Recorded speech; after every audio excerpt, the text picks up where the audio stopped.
Vamos a recalcar algunos puntos importantes que ustedes conocen bien dentro de las competencias de la semiología. Básicamente es identificar los signos y síntomas, y más que identificar es conocerlos y poder elaborar pues algunos síndromes y finalmente plantear hipótesis diagnósticas y algunos análisis tanto de laboratorio como imágenes, más la parte clínica, poder ya finalmente establecer algún diagnóstico o por lo menos quedar en presuntivo. Entonces, esa es la parte de conceptos. La parte de procedimientos, básicamente siempre se hace a través de la historia clínica, casos clínicos, simulación de casos clínicos o entrevistas clínicas que uno puede tener a través de familiares, de amigos, o en algunos casos se ha visto con la participación de algún paciente a través de grupos. Y obviamente la actitudinal es ya conocer estos signos y síntomas que se van a ir dando. Entonces, como vimos, nefropatía lúpica. Pero nefropatía lúpica no viene sola, está dentro del contexto del lupus eritematoso sistémico, enfermedad que ustedes conocen y que es importante recordar algunos conceptos, como que sería una enfermedad pues inflamatoria sistémica, idiopática y crónica. Ese es el lupus, o sea, es a nivel de todo el organismo, no es solamente el riñón, no es solamente la lesión en piel, no es solamente el dolor articular, o sea, esto está en un proceso inflamatorio crónico que no se puede atribuir todavía una causa definida, porque el momento que sepamos la causa, pues toda la medicación va a ir hacia anular la causa para poder tener el tratamiento final, ¿no? Se sabe que es varios eventos los que pueden desencadenar estas circunstancias. Entonces, ¿qué hay aquí? Hay una hiperreactividad del sistema inmunológico y la producción de los autoanticuerpos. Es decir, el cuerpo empieza a producir anticuerpos que se empieza a autoatacar. ¿Por qué será? Esa es una de las interrogantes que la ciencia sigue buscando. En el momento que alguien descubra ese pathway o esa vía, prácticamente se podrá anular, regular y modificar el curso de la enfermedad. En realidad, pues se puede manifestar de diferentes situaciones, diferentes formas clínicas, ¿sí? Pero clínicamente vemos dos situaciones, las formas de remisión y las formas de exacerbación. O sea, hay una forma en la cual está activa y hay una forma que está inactiva, ¿no? Que lo que llamamos así en la parte clínica. Y la parte de las manifestaciones son variadas. Como ven, hay afección renal, afección de piel, afección pulmonar, cerebral, cardíaca, ¿no? Hay diferentes situaciones, expresiones clínicas que vamos a tener a partir de un paciente con enfermedad inflamatoria de tipo colagenopatía clasificada como lupus eritematoso sistémico. Recordar que no es la única colagenopatía y no es la única enfermedad inflamatoria sistémica. Entonces, esas enfermedades entrarán al diagnóstico diferencial. La artritis reumatoide también es una enfermedad sistémica, ¿no? La vasculitis también es una enfermedad sistémica. La enfermedad de Sjögren también es una enfermedad sistémica, ¿no? Etcétera. Entonces, cualquiera que fueran las características de origen ambiental, genético, de falta de inmunoregulación, de origen hormonal, de situación epigenética, que finalmente nos dé una alteración en la respuesta inmunológica con formación de autoanticuerpos, con autoagresión y que libere citoquinas a nivel humoral y altere las células T a nivel celular, finalmente vamos a expresar daño. El riñón, ¿cómo se expresa el daño en lupus? Proteinuria, hematuria, síndrome nefrótico, síndrome nefrítico, injuria renal aguda, enfermedad renal crónica. Es la mayor carta de presentación, ¿sí? Y luego de eso ya vienen sus consecuencias, ¿no? Ya habrán infecciones, habrá trastornos ácido-base, hidroelectrolíticos, manifestaciones de otra índole, tubulares probablemente, ¿no? Que tengamos acá. Y también las que derivan con las complicaciones de la medicación, ya sea el corticoide, ya sea la ciclofosfamida, ya sea los inhibidores de calcineurina, etcétera, que también tendrían una afectación renal, pero ya por el tratamiento, no por el lupus per se, ¿sí?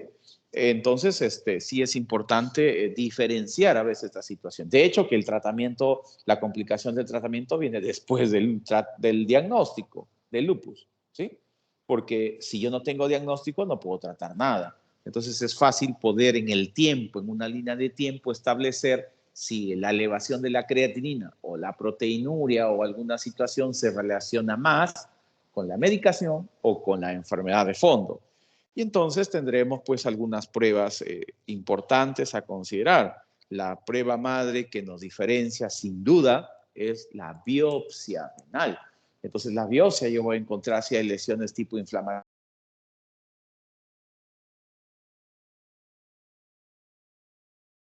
desde el punto de vista histológico o de tipo de que se va a dar a través de las drogas. En piel va a haber pues diferentes manifestaciones, esto ya lo van a llevar en el capítulo de reumatología. En piel, en cara es clásica las alas de mariposa, es muy clásico. ¿Sí? En algunos casos encontramos algún grado de púrpuras, ¿no? Pequeñas, aisladas. En pulmón, muchas veces puede estar asociadas a procesos inflamatorios. En el cerebro también hay procesos inflamatorios, así hay una manifestación que se llama lupus cerebral o cerebritis lúpica, entonces ya entenderán todas las manifestaciones de una alteración del encéfalo. Tendrán trastornos de orientación, habrán cuadros de convulsión, habrá cuadros de paranoia, cuadros de agitación, etc. Es un paciente que se desconecta, ¿no? Porque la parte cerebral, tanto corteza como mesencéfalo, podrían estar alterados por este proceso inflamatorio.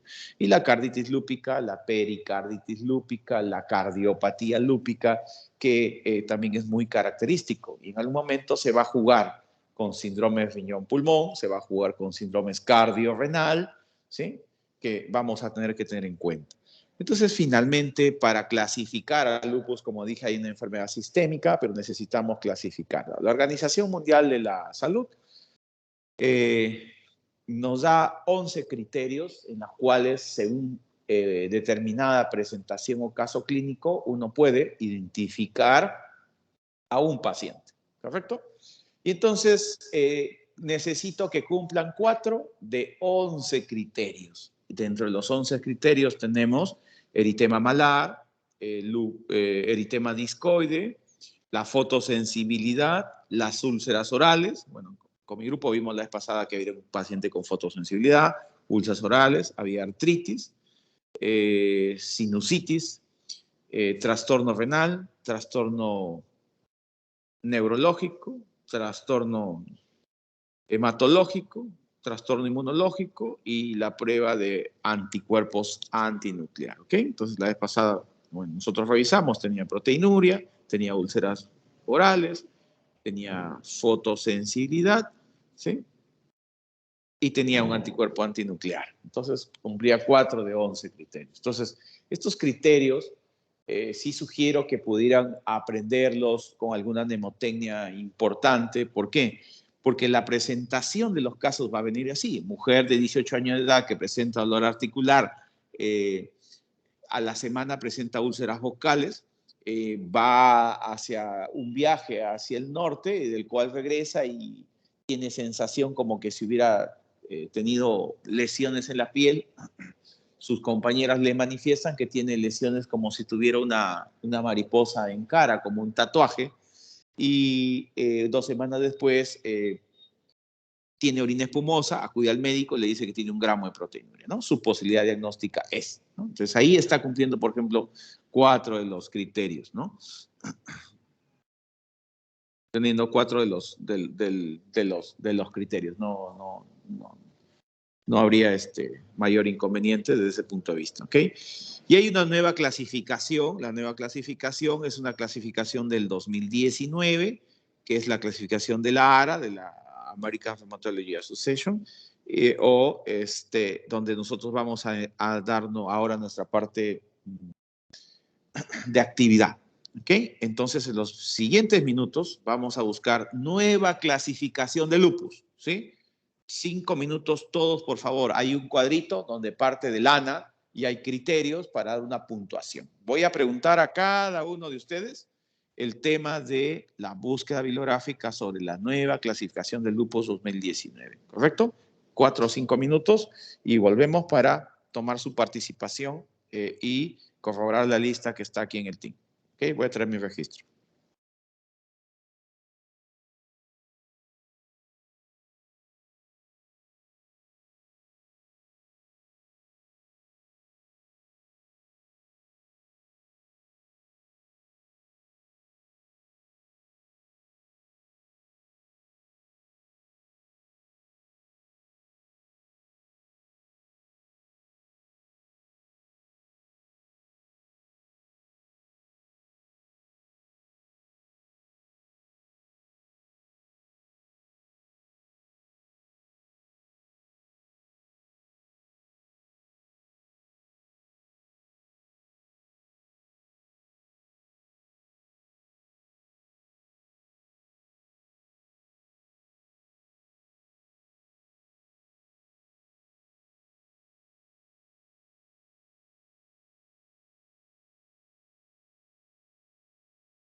Bueno, entonces todos están listos para visualizar nuestro cuadrito de la nueva clasificación. Por lo tanto, vamos a llamar aquí a ustedes.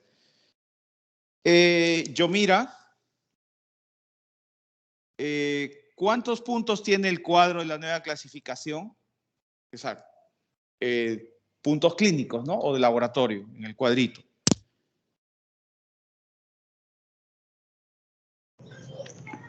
Doctor, buenos días. ¿Qué tal? Buenos días. ¿Cuántos puntos tiene?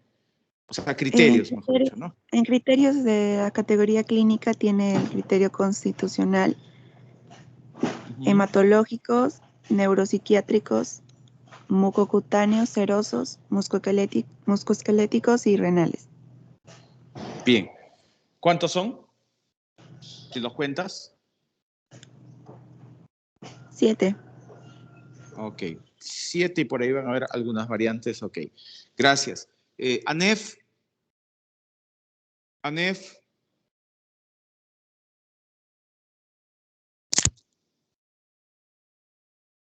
Hola, Anef. Doctor, ¿me escucha? Disculpe. Sí, te escucho bien. Dime, ¿cómo es el puntaje que se maneja en esta, digamos, nueva clasificación de la clasificación del lupus? Sí. Bien, como mira, cada categoría, ya sea en la categoría clínica y en las categorías inmunológicas, van a contar con un puntaje.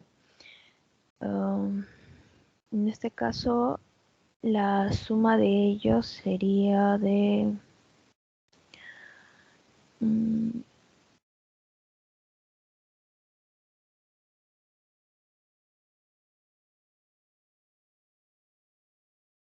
de 76 en la categoría clínica y de 15 en la inmunológica.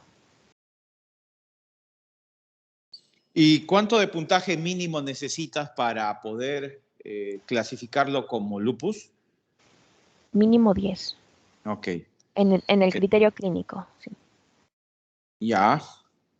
¿Y en el inmunológico te da puntaje o no? Mínimo. No te da, ¿no? ¿O sí? Pero tiene que estar incluido alguno de ellos. Sí, creo que solo basta con que esté incluido.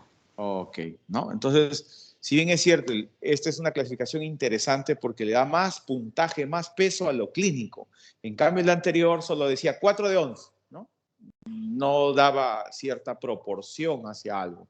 Podía ser laboratorial o podría ser clínico, ¿no? En cambio acá, este es un poquito más pesado a lo clínico y trata de favorecer esta parte clínica, pero de todas maneras es importante la parte laboratorial. Tanto así que este algoritmo no avanza si es que no tiene un ANA mayor o igual a 1/80, ¿correcto? Andrews, ¿es correcto eso? ¿Cómo empieza el protocolo, este algoritmo de lupus? Andrews. Doctor, buenos días. Sí, sí, estamos hablando del mismo cuadro, sí, efectivamente. El cuadro dice que tiene que tener un ANA de 180. 180 no dice. A ver. Tiene un ANA positivo a título mayor o igual de 1/80. Eso Disculpe. es diferente, claro, es 1/80, ¿correcto? Y tiene que ser hecho en un cultivo de Sí, células que disculpe, está doctor. ahí. Ok, correcto. Entonces, a partir de ahí, Sí, recién, sí. ajá, perfecto. A partir de ahí recién empieza a correr el algoritmo. Entonces, para este algoritmo, el ANA es fundamental que aparezca. Esa es una ventaja y desventaja a la vez. ¿Por qué? Porque hay patologías que a veces en el inicio no tienen ANA, pero tienen criterio clínico. En cambio, la otra clasificación tiene 4 clínicos, de repente fotosensibilidad, rash malar, ¿no? Tiene leucopenia y de repente tiene proteinuria. Sí, y no tiene ANA todavía.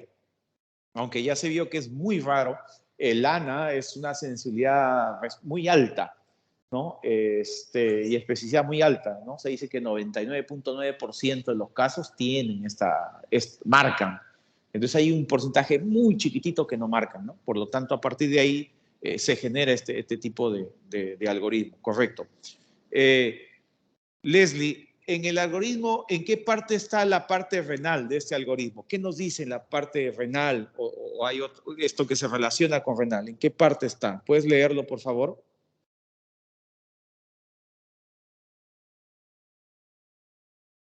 Hola, Leslie.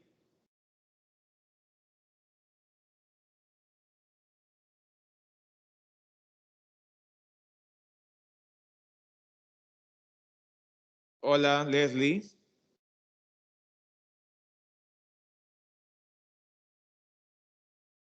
Hola, Leslie. Bueno, vamos a poner falta. Perfecto. Ok. Cristóbal, ¿en qué parte del algoritmo habla sobre la parte renal? ¿O se refiere a la parte renal? Sí, doctor, buenos días. Buenas.